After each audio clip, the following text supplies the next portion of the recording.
সত্যের প্রতীক চন্দ্রগুপ্ত চন্দ্রগুপ্ত চন্দ্রগুপ্ত।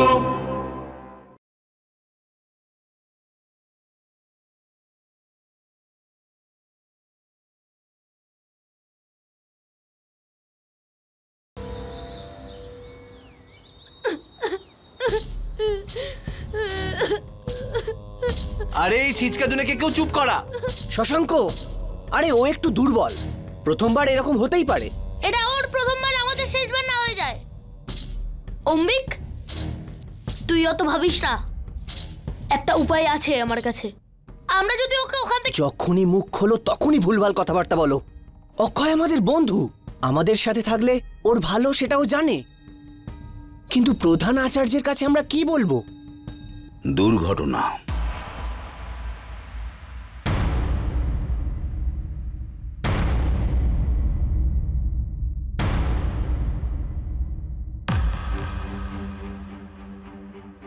ধ্বনি ভেদ করতে করতে চন্দ্রগুপ্ত এত উত্তেজিত হয়েছিল যে নিজেরই ভারসাম্য হারিয়ে ফেলেছিল, আর ও পড়ে যায়।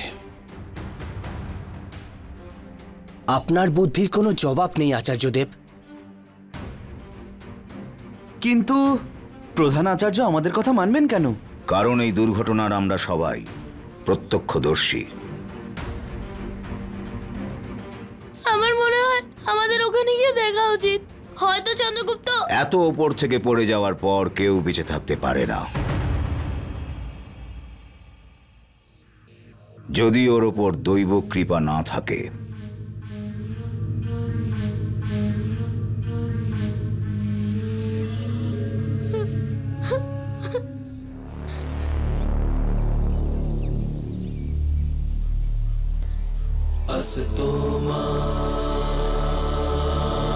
सद्गमय तमसो मा ज्योतिर्गमय मृत्योर्मा अमृतं गमय।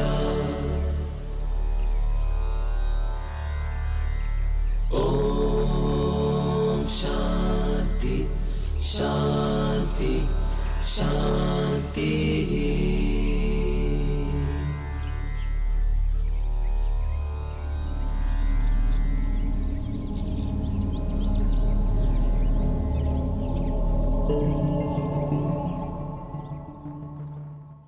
নিয়তির এই খেলায় তোমার যোগদান সর্বদা মনে রাখা হবে পুরুষতত্ত্ব। এবার তুমি যাও। বুঝতে পেরেছি আচার্য, এই কথাটা আমি কাউকে বলবো না। আমাকে এখন আজ্ঞা দিন। কল্যাণ হোক।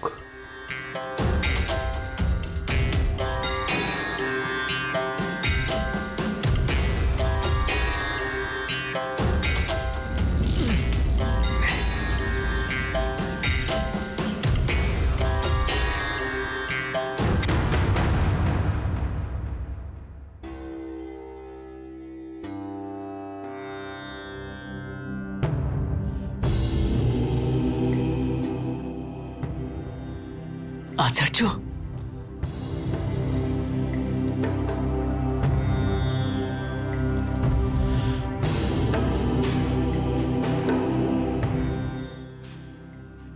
আমি কোথায় আছি আচার্য? সেই মায়ের কোলে যার ঋণ তোমায় চোকাতে হবে। ওঠো চন্দ্রগুপ্ত, আমাদের যেতে হবে। কিন্তু আচার্য, ওই ধ্বনিভেদ। ধ্বনিভেদের কথা জানি না, কিন্তু সে তোমাকে হারাতে সফল হয়েছে। তাও ভাগ্যিস অন্ধকার ছিল, কারণ অন্ধকারে অনেক রহস্যই প্রকাশ হয়ে যায়। নয়তো আজ তোমাকে মৃত্যুর হাত থেকে কেউ বাঁচাতে পারত না।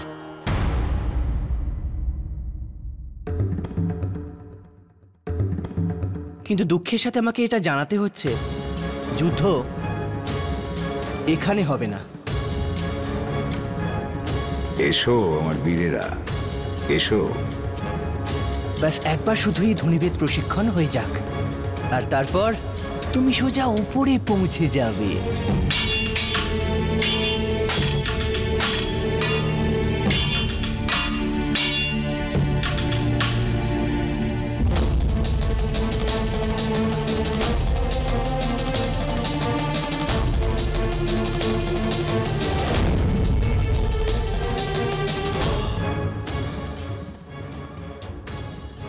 আপনি আজ্ঞা দিন আচার্য।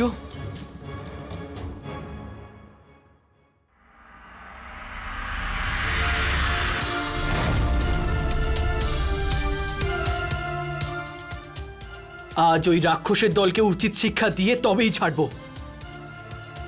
আপনি শুধু আজ্ঞা দিন আচার্য। আজ গুরুকুলে এটা দিয়েই আমি সবার মাথা ফাটিয়ে দেব। উত্তেজনা ভালো বৎস, কিন্তু মনে রেখো বড় বড় যোদ্ধাও হার স্বীকার করে নেন যখন তারা উত্তেজনায় বিচার শক্তি হারান। যুদ্ধের প্রথম নিয়ম নিজের রণনীতি বেছে নেওয়া, কখন, কোথায় আর কার সঙ্গে। যুদ্ধনীতি এটাই বলে যে আঘাত সব সময় সঠিক সুযোগ বুঝে করো। কেমন সুযোগ আচার্য? ওরা আমাকে দুর্গম পাহাড়ের উপর থেকে নিচে ফেলে দিল। যদি আপনি একটুও ভুল করতেন তাহলে আমার মায়ের সাথে কোনোদিনই দেখা হতো না।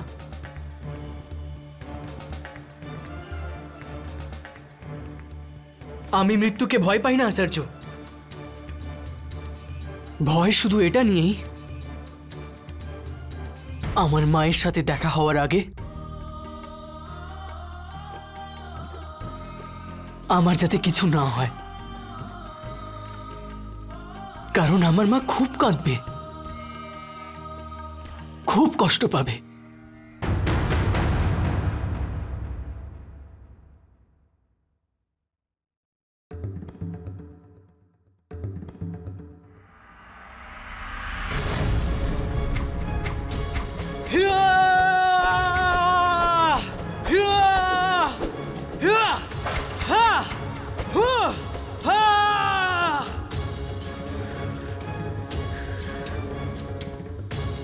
আজ সবকিছু সমাপ্ত।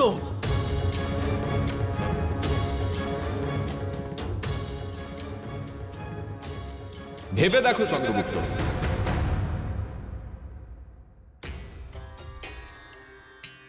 তুমি সবকিছু শেষ করতে চাও নাকি সবকিছুর সূচনা করতে চাও?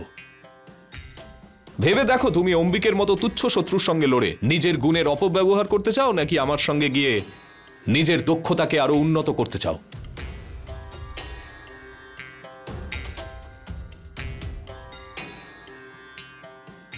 আপনার সাথে যাব আচার্য, কিন্তু এই গুরুকুলকে ছেড়ে আমি কোথায় যাব?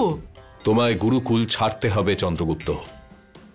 এখন ওখানে শিক্ষা গ্রহণ করা তোমার পক্ষে সম্ভব নয়। এই আপনি কি বলছেন আচার্য? যে যুদ্ধ কৌশল কক্ষে প্রবেশ করার জন্য এত পরিশ্রম করলাম আমি, আপনি আমাকে ওই যুদ্ধশালা ছাড়তে বলছেন?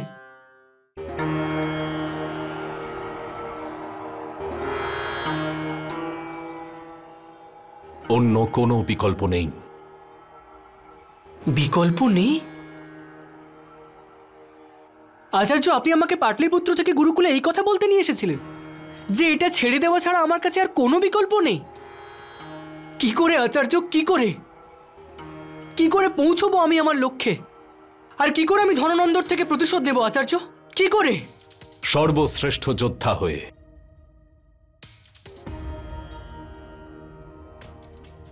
আচার্য, যদি আমি গুরুকুলের শিক্ষা না নিই তাহলে আমি বীরযাত্রায় কি করে অংশ নেব? আর কিভাবে হব আমি সর্বশ্রেষ্ঠ? হয়তো তুমি এ যুগের সবচেয়ে বড় গুরুকুলে শিখতে পারবে না,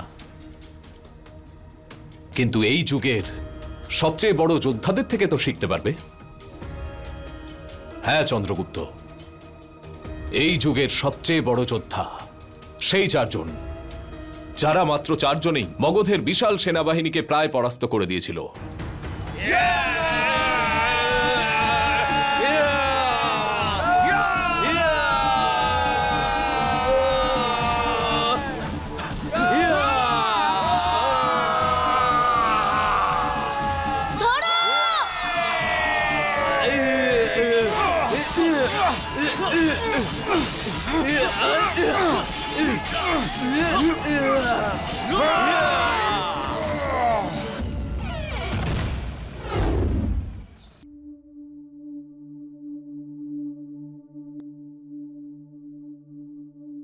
কি কি বলতে চাইছো পরিষ্কার করে বলো। বিষয়টা হলো এটা যে নিবেদন প্রশিক্ষণের সময় চন্দ্রগুপ্ত এতটাই উত্তেজিত হয়ে পড়েছিল যে যে নিজের ভারসাম্য হারিয়ে খাদে পড়ে যায়।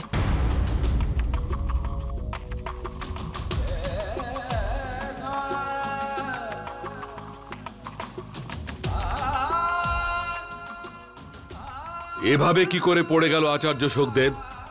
আপনি ওখানে কি করছিলেন? আমি ওখানে প্রশিক্ষণ দিচ্ছিলাম আচার্য শ্রেষ্ঠ। যখন আমি দেখলাম যে ও নিজের ভারসাম্য হারিয়ে ফেলছে, আমি ওকে বাঁচাবার জন্য দৌড়ে গেলাম। কিন্তু আমি ওখানে পৌঁছবার আগে দেখতে দেখতে আমার চোখের সামনে ও গভীর খাদে চলে যেতে থাকলো।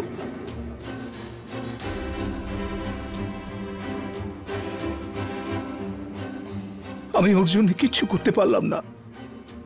এর জন্য আমি নিজেকে কোনোদিনই ক্ষমা করতে পারবো না, কোনোদিনই পারবো না।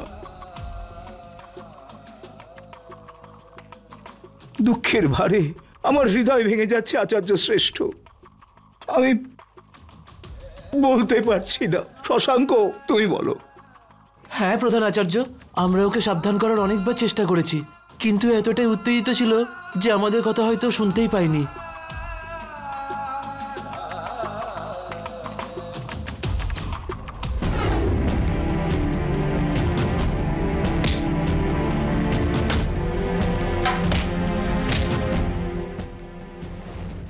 ও শুধু পিছিয়েই যাচ্ছিল। তারপর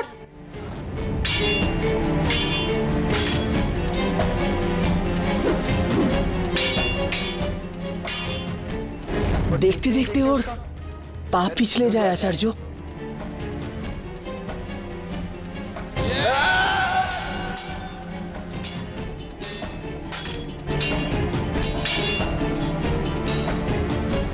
চন্দ্রগুপ্ত!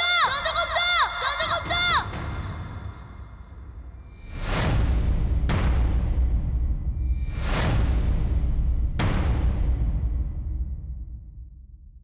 কি হয়েছে অক্ষয়? কি হয়েছে? আমাকে তুমি বলো অক্ষয়, কি হয়েছিল?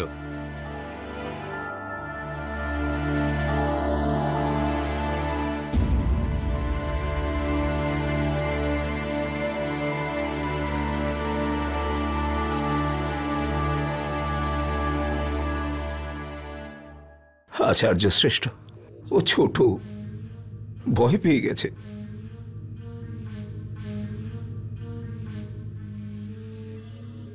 শশাঙ্ক, ওকে তাড়াতাড়ি বাইরে নিয়ে যাও, ওর না আবার কিছু হয়ে যায়। হ্যাঁ আচার্য।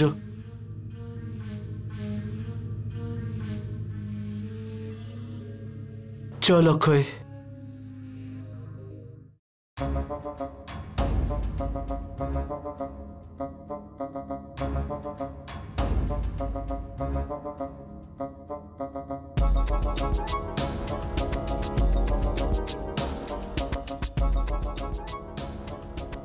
আমি তো ওকে ওর সাহায্যের জন্য হাতও বাড়িয়েছিলাম, কিন্তু আচার্যদেব।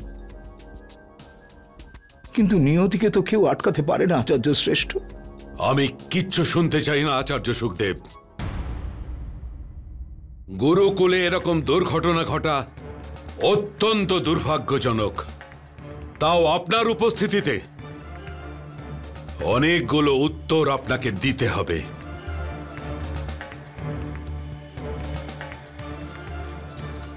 তাড়াতাড়ি তাড়াতাড়ি একটা দল তৈরি করো আর জঙ্গলের কোনায় কোনায় চন্দ্রগুপ্তকে খোঁজার জন্য পাঠাও। যথা আজ্ঞা আচার্য শ্রেষ্ঠ। কিন্তু এত উঁচু থেকে পড়ে যাবার পর কেউ বেঁচে? এই সমস্ত প্রশ্নের উত্তর আচার্য চাণক্যকে দিতে হবে আচার্য শোকদেব, অবশ্যই দিতে হবে।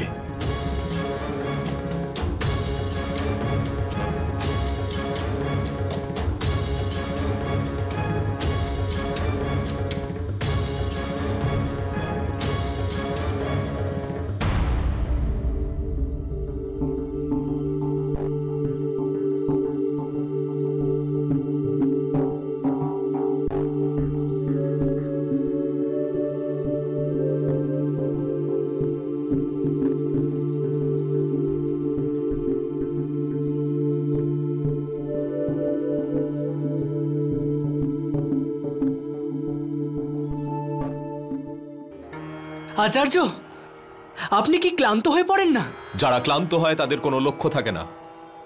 আপনার লক্ষ্য কি আচার্য, যে আপনি এত তাড়াতাড়ি হাঁটছেন? এ সময় তোমাকে তোমার লক্ষ্যে পৌঁছে দেওয়া। আচার্য, আপনি যা বলেছেন আমি তো সব কথাই মেনে নিয়েছি, কিন্তু আপনি কি আমার একটা কথা শুনবেন?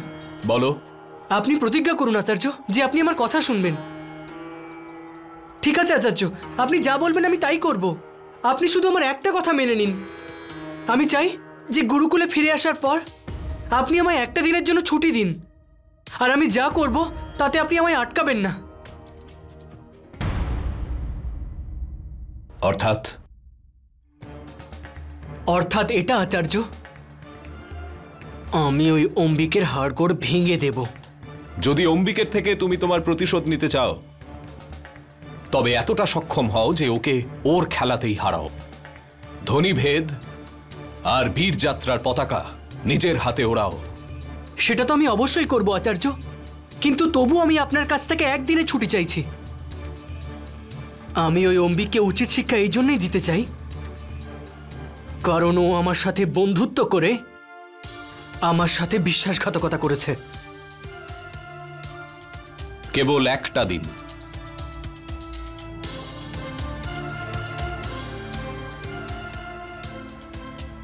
জয় হোক!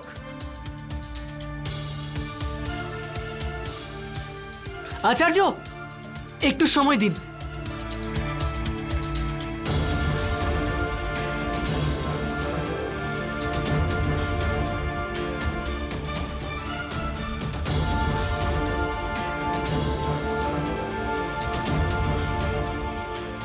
আচার্য, আমার পক্ষ থেকে এই উপহার গ্রহণ করুন আচার্য। আমি আপনার প্রতি আমার কৃতজ্ঞতা প্রকট করতে চাই আচার্য, আমার প্রাণ বাঁচানোর জন্য সব সময় আমার আঙ্গুল ধরে আমায় সঠিক পথ দেখানোর জন্য। আমি অনেকবার আপনার নিয়ম উল্লঙ্ঘন করেছি,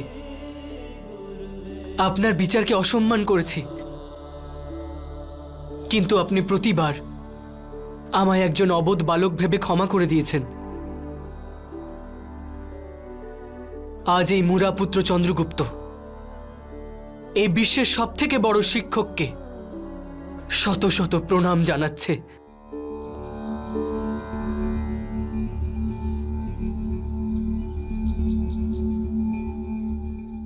আর এটা ঘোষণা করছি, আপনাকে মানুষ যতই নিষ্ঠুর বলুক না কেন, কঠোর বলুক না কেন, কিন্তু আপনার মতো দয়ালু শিক্ষক আর কেউ নেই।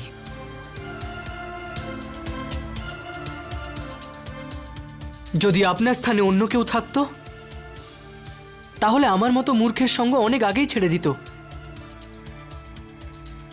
কিন্তু আপনি এমনটা করেননি। আচার্য, যে বিশ্বাস আপনি আমার উপর করেছেন সেটা আমি কোনোদিন ভাঙতে দেব না আচার্য।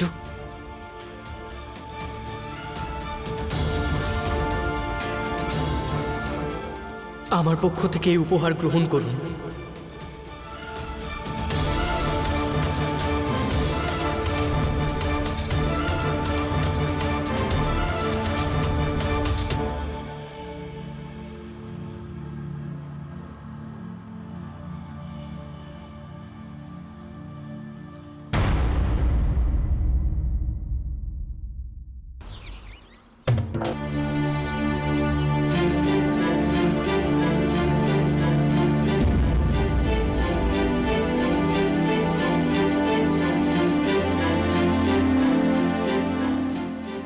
আচার্য,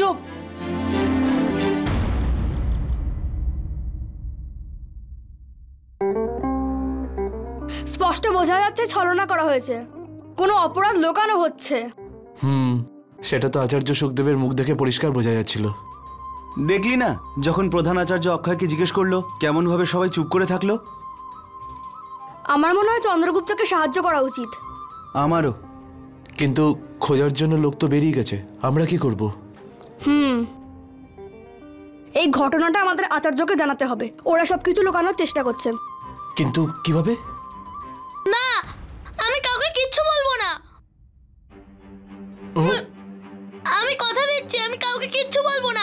আস্তে কথা বল। ওর মুখটা কেন খুলেছিস তোরা? মুখটা বন্ধ কর।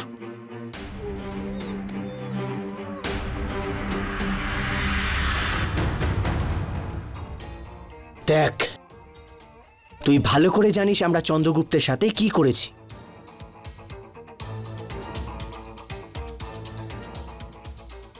আর তুই এটাও জানিস যে আমরা ওর সাথে এটা কেন করেছি। আর তুই এটাও শুনে রাখ, যদি তুই এই কথাটা কাউকে বলিস তাহলে আমরা তোর সাথে যে কি কি করব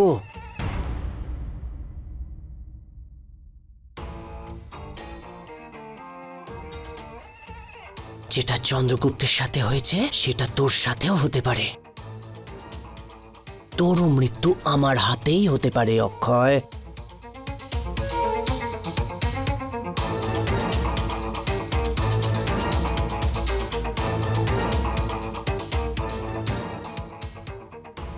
কারোর কাছে মুখ খুলবি না, বুঝলি?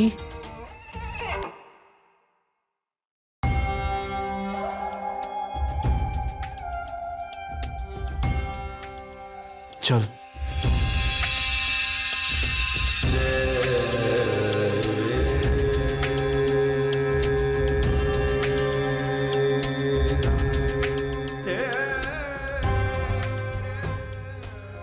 আমরা চন্দ্রগুপ্তের জন্য আগে কিছুই করতে পারিনি, এবার সময় হয়েছে ওর জন্য কিছু করার, তাও অক্ষয়ের উধাও হওয়ার আগে।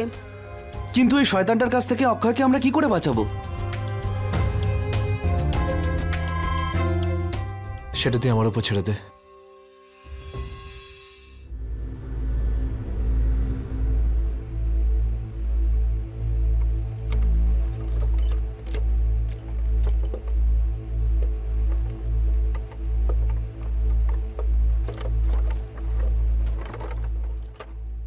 আচার্য, আমরা কোথায় যাচ্ছি? কালদ্বীপ। কালদ্বীপ? ধননন্দের এক অদ্ভুত কারাগার।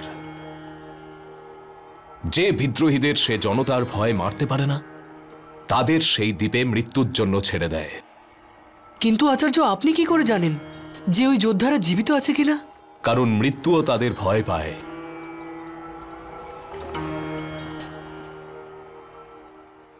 তাহলে ওরা এতদিনে ধননন্দকে ওর সিংহাসন থেকে কেন সরাতে পারেনি? রাজাকে সরাতে হলে কেবলমাত্র শক্তিশালী হওয়াই যথেষ্ট নয়।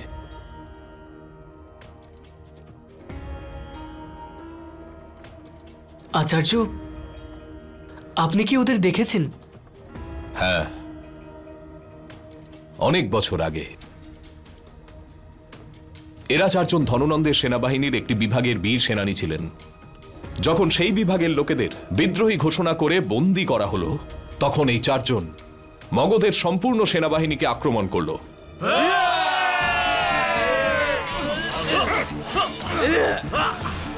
এরকম যুদ্ধ ইতিহাসে আর কখনো হয়নি। এরা সেই বীর যোদ্ধা যারা ধননন্দের সবচেয়ে কাছে পৌঁছেছিল।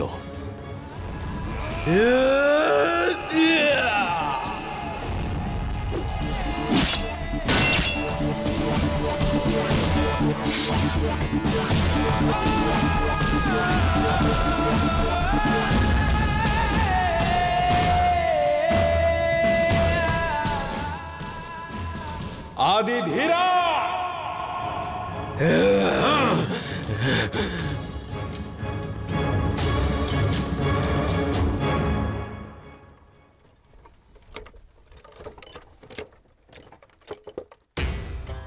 আচার্যদেব, আমরা আমাদের গন্তব্যে পৌঁছে গেছি। চলো। ঠিক আছে আচার্য।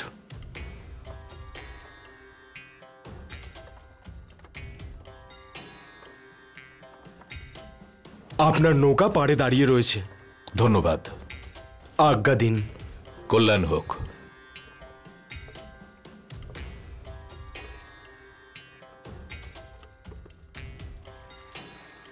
আচার্য, আমরা এত অন্ধকারে কেন যাত্রা করছি?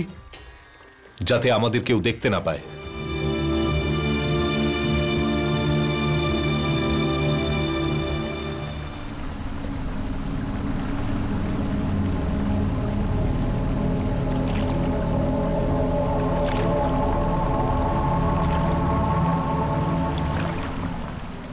কেউ কেন আমাদের দেখবে আচার্য? আর দেখে ফেললেও বা কি হবে? আমরা যেখানে যাচ্ছি সেখানে চতুর্দিকে সর্বদা শত্রুরা ওঁত পেতে রয়েছে। কার কার থেকে বাঁচবে? সৈনিকদের থেকে, গুপ্তচরদের থেকে, নাকি প্রতিরোধকারীদের থেকে? তাই রাতের অন্ধকারকে ব্যবহার করার প্রয়োজন ছিল। কিন্তু ওই পৌরাণিক যোদ্ধারা তো রাতের অন্ধকারে যায়নি। যারা মৃত্যুকে ভয় পায় না, নিয়তিও তাদের পথে বাধা দেয় না। আচার্য, বলুন না ওই যোদ্ধাদের ব্যাপারে। ওদের নাম কি ছিল? ওই চারজন অগ্নি, পরাক্রমী, শক্তিশালী, যুদ্ধ কৌশলে মহারথী। তাদের মধ্যে প্রথম বীর বীরা, যার তলোয়ারের প্রত্যেকটা আঘাত এত নিপুণ ছিল যে মৃত্যু পথযাত্রী বুঝতেও পারত না সে কখন পরলোকে পৌঁছে গেল।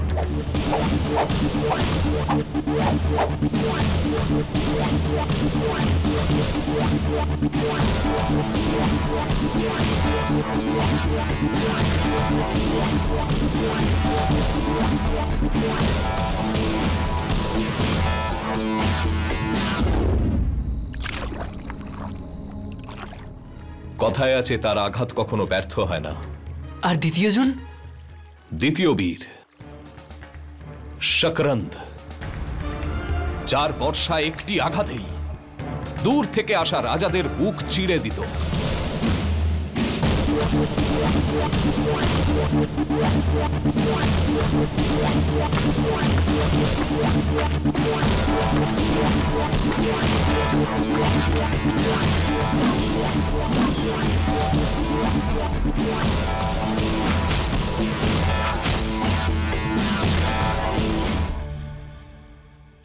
বলা হয় বড় বড় রাজা शकरंदকে ডাকতেন যুদ্ধে প্রথম বর্ষা ছোড়ার জন্য,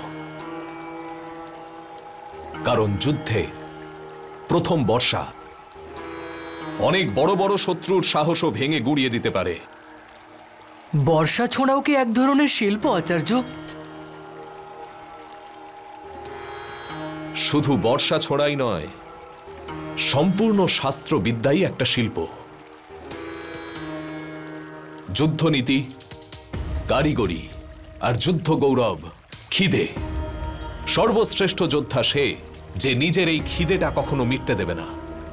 নিজের ভুল থেকে শিক্ষা নিয়ে নিজের কারিগরিকে আরো উন্নত করতে থাকবে, এমন সাধনা করবে যাতে শিল্প তার দাসত্ব করবে। এমনই হলেন সেই তৃতীয় বীর ধন্দোক, যে হস্তিনীদের দুধ পান করেছিল। বলা হয় অনেক বড় বড় যোদ্ধা একসঙ্গে মিলেও ওকে কিছুতেই হারাতে পারত না।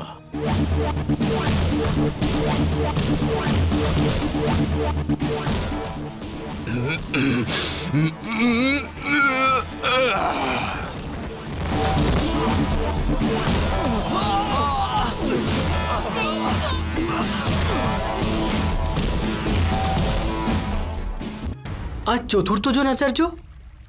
চতুর্থ জন হলেন এদের সবার গুরু, এদের সবার থেকে শক্তিশালী, সব থেকে শান্ত, আদিধীরা। বলা হয় যে সে যুদ্ধে একাই অসংখ্য সৈনিককে পরাস্ত করতে পারত। এমন একজন যোদ্ধা যে প্রকৃত অর্থে ধ্বনিভেদনে পারদর্শী ছিল।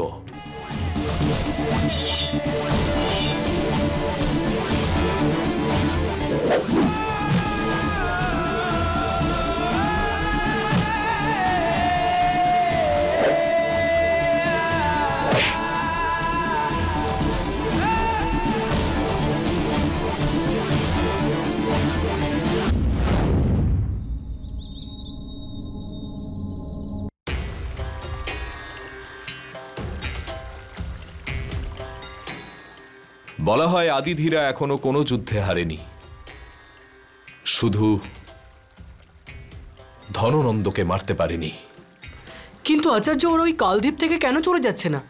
কারণ কালদ্বীপ মগধের সৈন্যবাহিনী ঘিরে রেখেছে। যদি বা কেউ কখনো পালানোর চেষ্টাও করে তাহলে তাকে মেরে ফেলা হবে। তাহলে আচার্য, আমরা ওখানে কেন যাচ্ছি? নিজেদের প্রাণ বাজি রেখে। কারণ ঝুঁকি না নিলে লক্ষ্য প্রাপ্তি হবে না। তোমাকেও প্রাণ বাজি রেখে ওই বীর যোদ্ধাদের কাছ থেকে শিখতে হবে চন্দ্রগুপ্ত, কারণ এই শিক্ষার দ্বারাই তুমি বীর যাত্রার সমস্ত বাধা অতিক্রম করবে।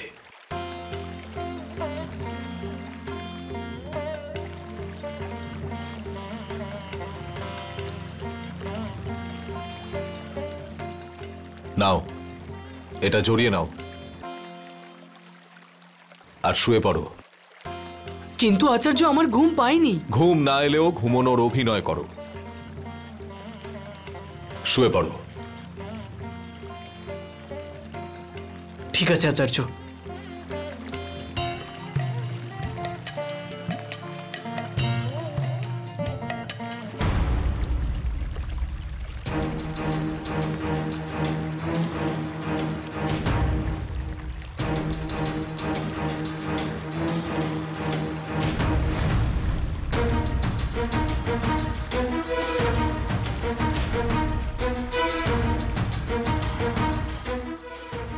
মৃত্যুদণ্ড।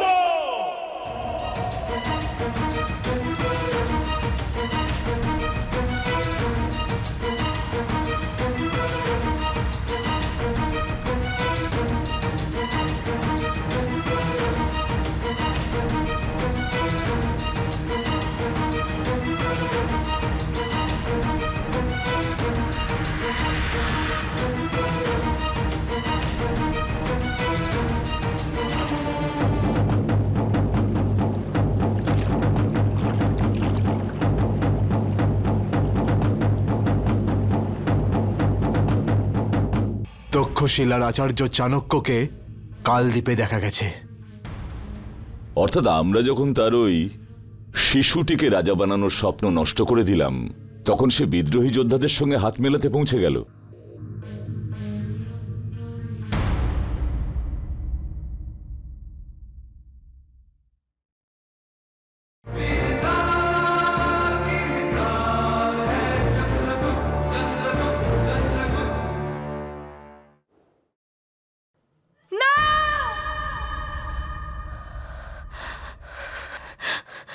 আমার চান্দু, আরে কি করছিস? ছাড়।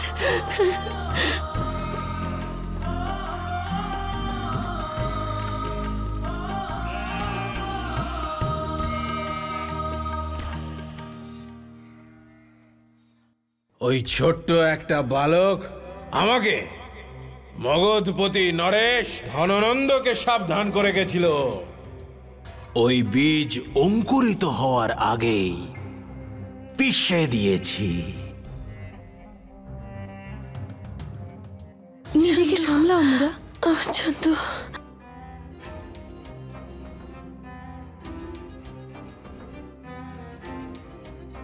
কোনো দুর্ঘটনা? না রাজবৈদ্য, হঠাৎই দাঁড়িয়ে থেকে পড়ে গেছিল, তারপর ওরা এখন জ্ঞান ফিরল। মনে হচ্ছে খুব গভীর আঘাত পেয়েছে। আঘাত? কিন্তু কি করে? মহারানী, নৃত্য সমারোহে মহারাজ আপনার উপস্থিতি চাইছেন। আমার হয়ে আপনি ক্ষমা চেয়ে নেবেন অমাত্য, কিন্তু এই মুহূর্তে আমি উপস্থিত হতে পারবো না। ক্ষমা করবেন মহারানী, কিছু অতিথি এসেছেন সেই কারণেই। তো আপনি সামলে নিন অমাত্য। বলে দিন গিয়ে মহারাজকে যে আমার এক সেবিকা অসুস্থ।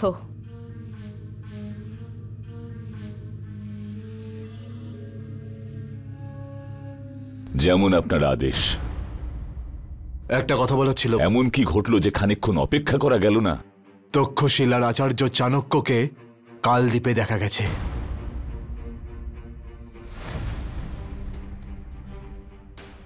অর্থাৎ আমরা যখন তার ওই শিশুটিকে রাজা বানানোর স্বপ্ন নষ্ট করে দিলাম, তখন সে বিদ্রোহী যোদ্ধাদের সঙ্গে হাত মেলাতে পৌঁছে গেল।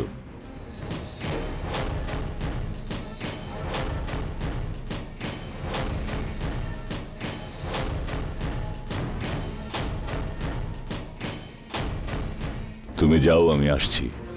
যথা আজ্ঞা। যেতে আজ্ঞা দিন মহারানী।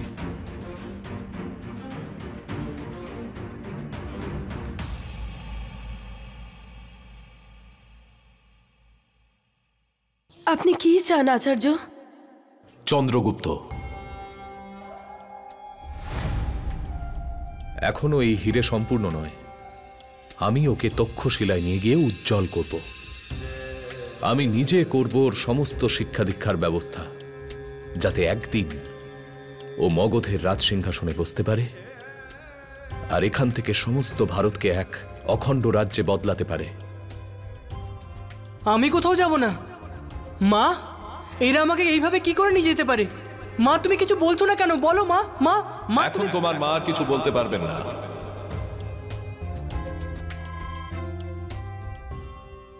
ঘৃণা করি আমি ওই ব্রাহ্মণকে। উনি আমাকে মিথ্যে বলেছিলেন। উনি মিথ্যে বলেছিলেন যে একদিন আমার পুত্র একদিন।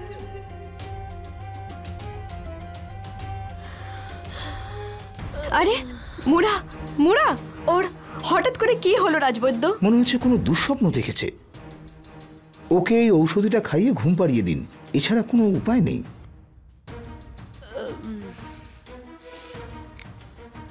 কিন্তু রাজবৈদ্য, এইরকম আর কতদিন চলবে? এতদিন কেটে গেল, কিন্তু ওর স্বাস্থ্যের তো এখনো কোনো উন্নতি হলো না।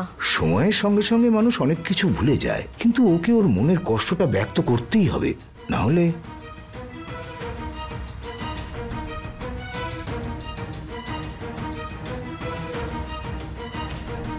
আমি ভাবছিলাম যে চন্দ্রগুপ্তের মৃত্যুর পরেও আচার্য চাণক্যের পরিকল্পনাটা কি? আচার্য কোনো বিশেষ সিদ্ধান্ত নিচ্ছেন কি? সাহায্য যদি চাইছেন, তবে কার কাছ থেকে? ওই দুর্বল যোদ্ধাদের কাছ থেকে, যারা আমাদের ঘেরাটোপে বন্দী, যারা এই ভয়ে ঘুরে বেড়ায় যে কখন আমরা আমাদের হাতে ওদেরকে নির্মমভাবে মারব? ওই যোদ্ধাদের কাছ থেকে সাহায্য? তাহলে আমার জন্য কি আজ্ঞা আচার্য? শেষ করে দাও। কাকে? যেই পরিকল্পনা করছে আর যারা তাতে সাহায্য করছে, শেষ করে দাও। যথা আজ্ঞা।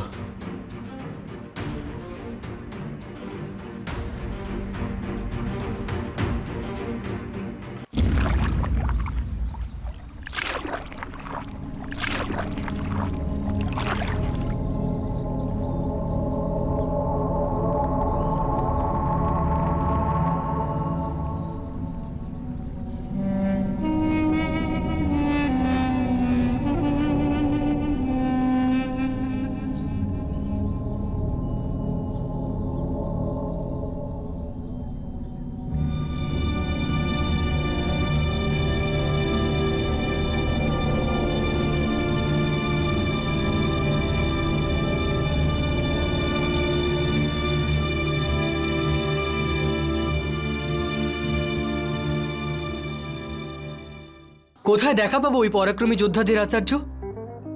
তাদের খুঁজতে হবে।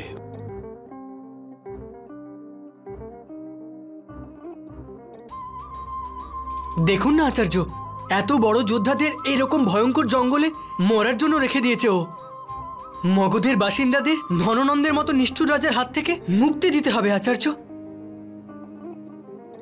মুক্তি তো শীঘ্রই পাবে চন্দ্রগুপ্ত, কিন্তু মনে রেখো, একাগ্রতা যেন ঠিক থাকে। কঠিন পথে চলতে হলে অনেক সময় ধৈর্য নষ্ট হয়, হৃদয় বিচলিত হতে থাকে, আর অনেক সময় তুমি হয়তো নিজেই নিজেকে প্রশ্ন করবে, কিন্তু তোমার মনোসংযোগ যেন লক্ষ্যে স্থির থাকে, এমনকি লক্ষ্যে পৌঁছানোর রাস্তা কঠিন হলেও।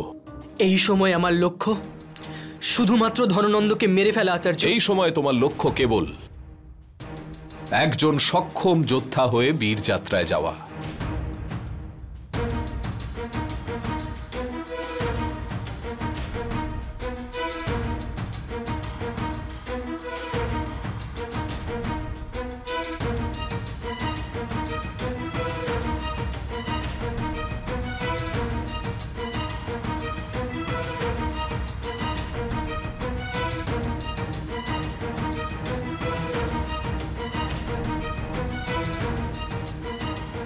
এ আপনি কি করছেন আচার্য? ধোঁয়া দিয়ে সংকেত দিচ্ছি, যদি আমরা তাদের না খুঁজে পাই ওরা আমাদের খুঁজে পাবেন।